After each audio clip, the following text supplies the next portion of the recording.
집은 아주 비싸고 좋은 데 사는데 현금이 없어서 노년을 궁하게 사는 사람들이 있습니다. 이런 사람들을 하우스 리치 캐시 푸어라고 합니다. 좋은 집에 살면서 돈도 충분히 쓸 수 있는 그런 노후의 삶을 살 수 있는 방법 중에 하나가 리버스 몰기지입니다. 이것에 대해서 오늘 소개해 보려고 합니다. 리버스 몰기지란 만 55세 이상의 주택 소유자가 자신이 살고 있는 주택을 담보로 대출을 받는 은퇴 금융 상품입니다. 대출금은 일시불로 받을 수도 있고요. 월별로 일정 금액을 나눠 받을 수도 있습니다. 주택을 우리가 흔히 구입할 때는 일반 모기지, 주택 융자금을 받아서 일시불로 받아서 갚아 나가는 방식인데요. 리버스 몰기지, 역 몰기지는 돈을 매달 집에서 빼서 쓰는 역대출 상품입니다. 리버스 모기지 장점이 뭔가 이렇게 살펴보면 대출금을 일시불로 받거나 연금과 같이 매달 받을 수 있습니다. 예를 들면 은퇴하고 나서 내가 어디 해외여행을 한번 해야 되겠다 해서 한 10,000불, 한 1,000,000원 정도를 받고 싶다 이렇게 하면 리버스 몰기지 해서 그냥 집에서 빼서 쓰면 되는 겁니다. 그리고 은퇴해서 내가 60세에 은퇴했는데 65세까지 특별한 다른 돈이 은퇴 자금이 부족하다 그러면 매달 내가 집을 담보로 해서 한 3,000불 300만 원씩 이렇게 빼서 쓸 수 있는 그런 방식입니다. 두 번째 장점은 소득에 관계없이 나이와 주택 감정가만 가지고 심사하기 때문에 대출 승인이 용이합니다. 보통 50% 정도까지는 쉽게 대출을 받을 수 있습니다. 세 번째 좋은 장점은 이건 굉장히 큰 것 같은데요. 소득으로 여겨지지 않기 때문에 세금을 내지 않습니다. 즉 내가 매달 1,000불, 100만 원 정도를 리버스 몰기지를 해서 은행에서 받아 써도 이 부분에 대해서는 세금이 부과되지 않습니다. 또 다른 은퇴기금에 영향을 주지가 않습니다. 개인기업 국민연금인 CPP나 노령연금 OAS, 정부 보조금 GIS에 영향을 주지 않습니다. 리버스 몰기지로 매달 500만 원씩 받아 써도 국민연금이나 노령연금 이런 기초연금들을 다 받을 수 있습니다. 주택 매각이나 본인 사망 이전까지는 대출금을 상환하지 않아도 됩니다.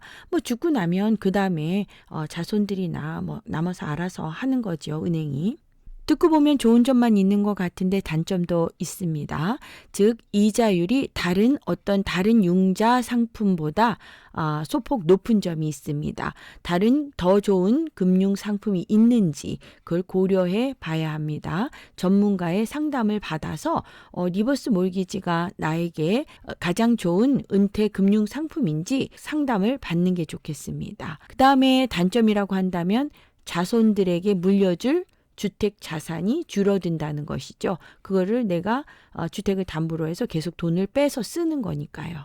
그러면 리버스 몰기지는 얼마나 받을 수 있을까요? 거기에 조건이 있는데 일단은 나이가 수식에 들어갑니다. 나이가 많을수록 쓸 수 있는 생존 기간이 짧아지기 때문에 나이가 많을수록 융자를 많이 받을 수 있습니다. 그리고 당연히 그 위치가 집이 잘 팔리는 동네에 있는지 그 집이 그리고 어떤 집인지 아파트, 고층 아파트인지 아니면 단독주택인지 이런 컨디션이 집이 다 쓰러져 가는지 새 집인지 그리고 그 감정을 내서 기본적으로 이 감정가를 기준으로 해서 약 55%까지 맥시멈을 받을 수 있다고 합니다. 그런데 기존에 내가 몰기지가 있다. 20만 불이 아직 갚지 못한 몰기지가 남아있다. 그러면 100만 불짜리에서 55%까지 받으면 55만 불 받을 수 있잖아요. 몰기지가 남아있는 거를 갚고 나머지를 받을 수 있는 겁니다.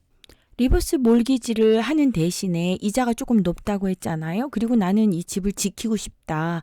죽어도 내 자손에게 다 물려주고 싶다. 이렇게 하면 다른 옵션이 없을까 고려해 보실 수 있는데요.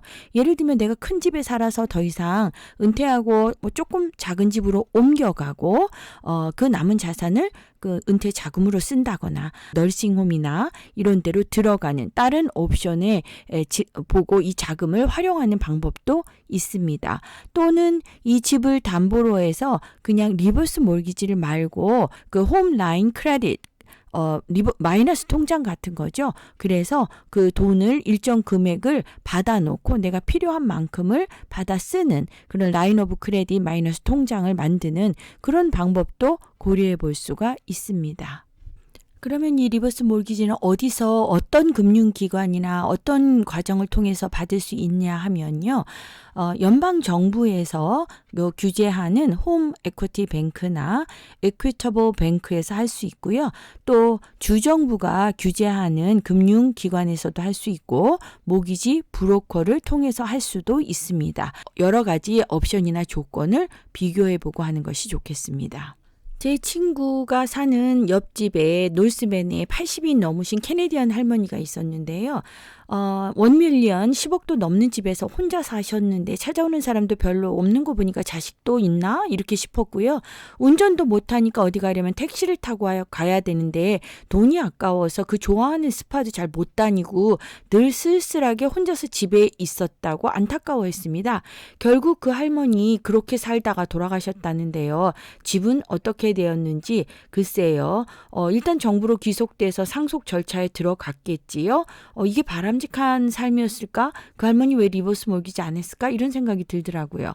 그리고 제가 또 잘 아는 한 분이 남편이 몇 년 전에 돌아가시고 혼자 사시는데 정말 굉장히 멋진 집에 사시거든요. 30억은 좋게 넘는 그런 집인데 이 할머니 75세인데 정말 훌륭하고 똑똑한 분인데 물론 일이 좋아서 계속하는 면도 있겠지만 아직도 모기지를 갚아야 한다고 하면서 자기는 죽을 때까지 일을 해야 한다고 하더라고요. 글쎄 그 집 유지 보수비며 세금도 엄청나게 나옵니다. 그분 자녀도 없으신데 왜 리버스 몰기지 안 하지? 왜 그렇게 일만 하다가 얼마나 살려고 저러지? 이런 생각이 들었습니다. 이 케이스 원의 할머니 10억 넘는 집에서 돈을 빼서 살았다면 정말 풍족하게 사셨을 것 같아요. 예를 들어서 10억이면 한 달에 1,000불씩 100만 원씩 쓴다고 하면 100년쯤은 살 수 있는데 300만 원씩 30년 60살에 10억 현금 있는 집 가지고 90살까지 충분히 30년은 풍족하게 살지 않았을까요? 그리고 지금 케이스 2에서 30억이 넘는 그 집에 살고 계시는데 아직도 모기지 못 갚았다고 일을 하고 있는데 저 같으면 일 그만하고 집에서 한 10억 정도 빼가지고 해외여행 다니고 이렇게 좀 편하게 세금도 그냥 탁탁 내고 자기 집 좋은 집에서 이사 갈 필요도 없고 좀 그렇게 살 수 있는 방법이 있지 않을까? 이런 생각에서 리버스 몰기지에 대해서 알아봤습니다. 이게 좋은 방법인지는 여러분들 잘 생각해 보시고요. 개인마다 다 사정이 다르고 또 고려하는 면들이 다르기 때문에 이 점에 대해서 내가 한번 고려해 볼까 싶으신 분들은 가까운 그 주거래 은행에서 상담 한번 받아보시는 것도 좋을 것 같습니다.